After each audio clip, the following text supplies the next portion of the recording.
So for me, the reason I sort of totally shifted the direction I wanted to go in was with the sole purpose of trying to bring this science to people a lot quicker than any sort of regulatory authority or big pharma company or government is ever going to get it to people.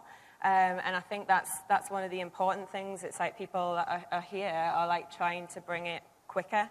So at Nuchido, that's what we do. We use that sort of scientific expertise and that background that we've come from in drug development, but try to bring things through to market much quicker than a drug's ever going to get delivered.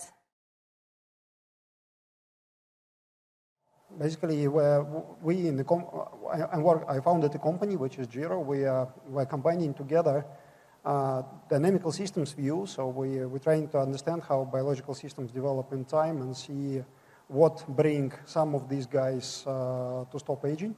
And then we're doing advanced machine learning and big biomedical data. I think that's extremely important because human data should go first. We don't want to know how worms are aging. That's important, but we're not worms. And to cut the corners, essentially, we're trying to understand how humans age, what controls the rate of aging in humans, what are the molecular determinants of average and maximum lifespan, and can we actually push the maximum lifespan of human beings forward.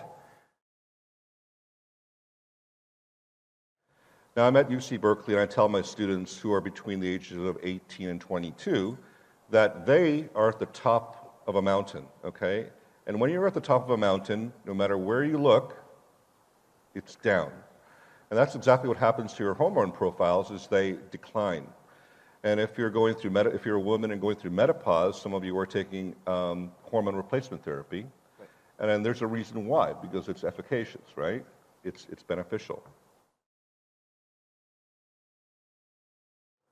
I became involved in the longevity field perhaps a dozen years ago when it was still, as Nichola said, a bunch of lunatics raving in the night.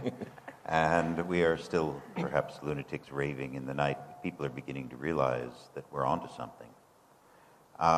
Because the world is finally beginning to come around to an understanding that what we have proposed for decades is actually, as Steve said, possible. We have a big job to do to educate the public in what we're doing, why we're doing it, and how it can apply to them. So yes, we are doing practical things with gene therapy. We are applying AAV, which is very expensive, but then we also have in BioViva a unit that is dedicated in research and development.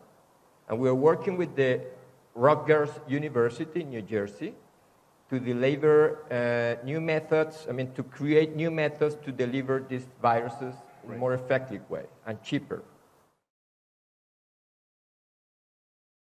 So the two I would pick, the two I did pick, because my company is working on them, would be, firstly, restoration of the aged immune system. There are things that happen in your body that lead to your thymus becoming fatty and useless as early as your 50s.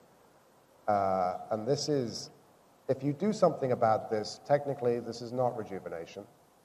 This is a compensatory therapy where you are enhancing the individual in order to produce more immune cells.